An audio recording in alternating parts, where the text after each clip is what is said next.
Buenas, mi nombre es Aira Disla y en el día de hoy les voy a hablar sobre la cultura durante la Edad Media.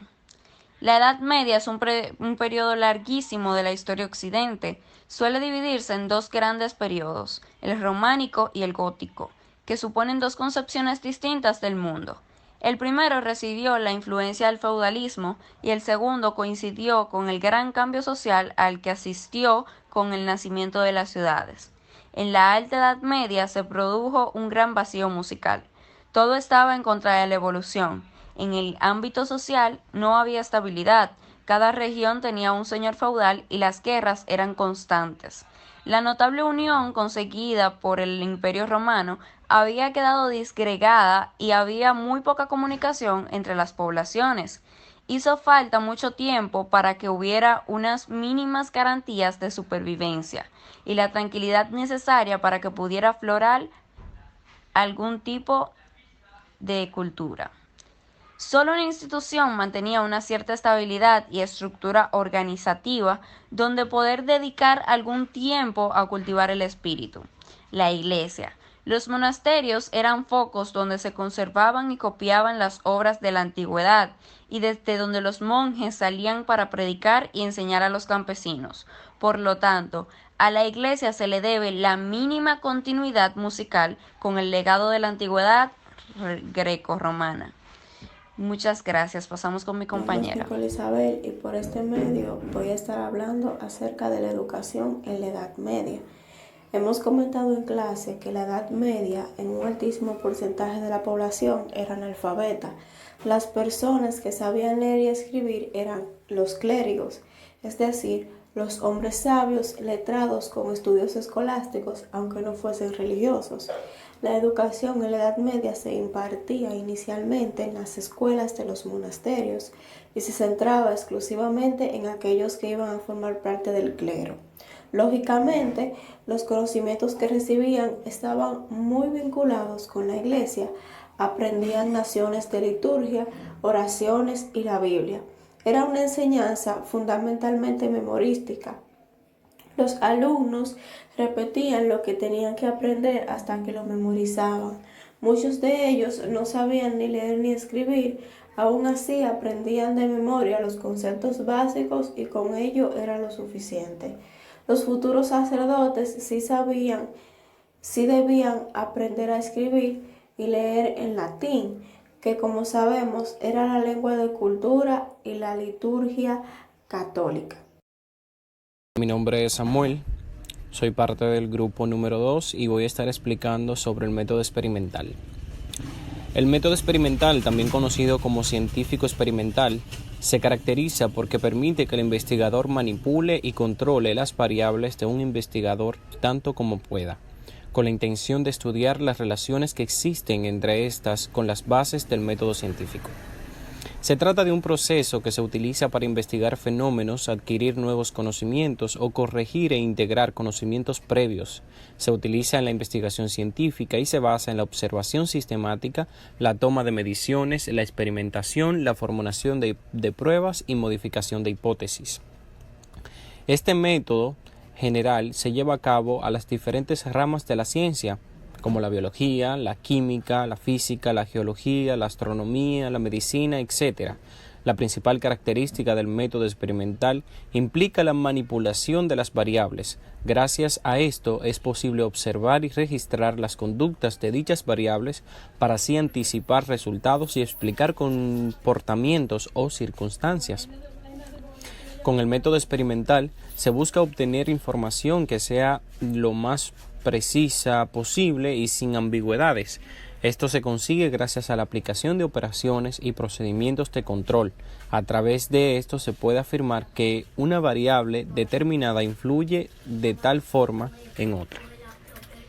Universidades medievales. El término universidad se empezó a utilizar hasta finales de la Edad Media.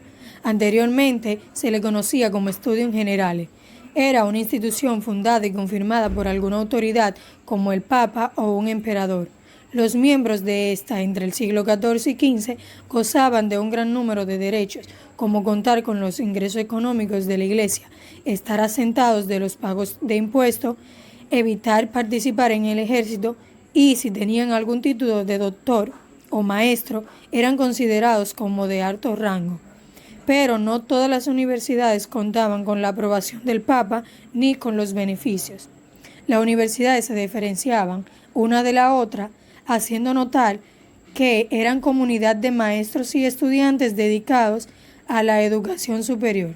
En algunas universidades, poco a poco, fueron creando sus estatutos.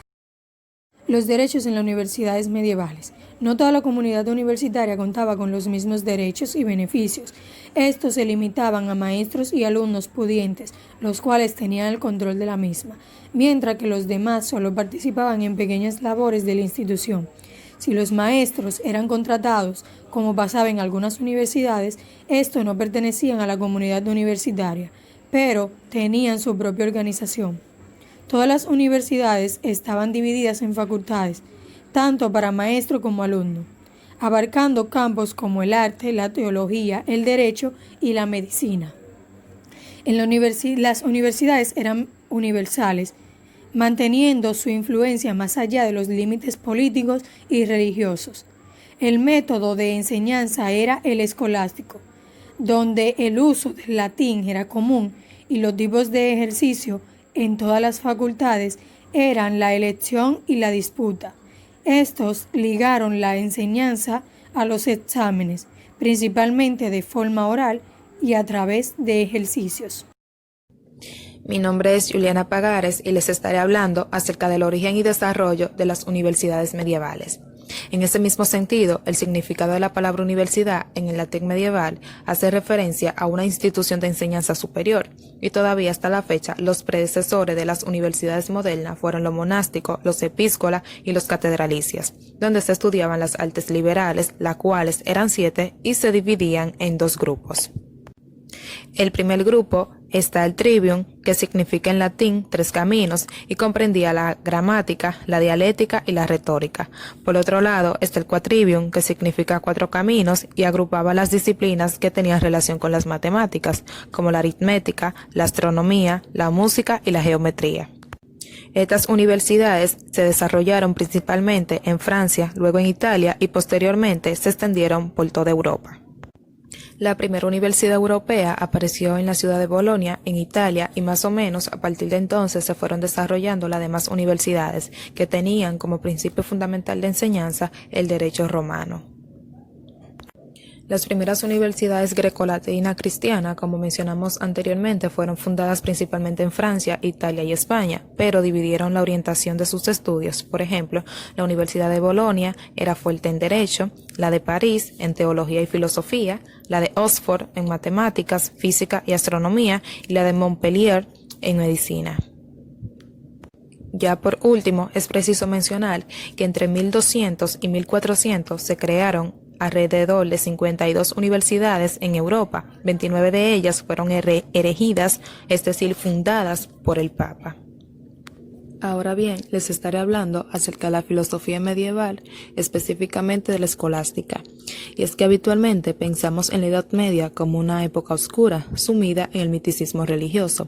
Pero es mucho más que eso, porque tuvo grandes bases filosóficas, literarias y sobre todo intelectuales. En ese mismo sentido, el objetivo principal de la escolástica es la conciliación entre la fe y la razón, es decir, entre la teología y la filosofía, teniendo como fuentes principales las Sagradas Escrituras, los clásicos de Platón y Aristóteles, los padres de la Iglesia, como San Anselmo y San Agustín.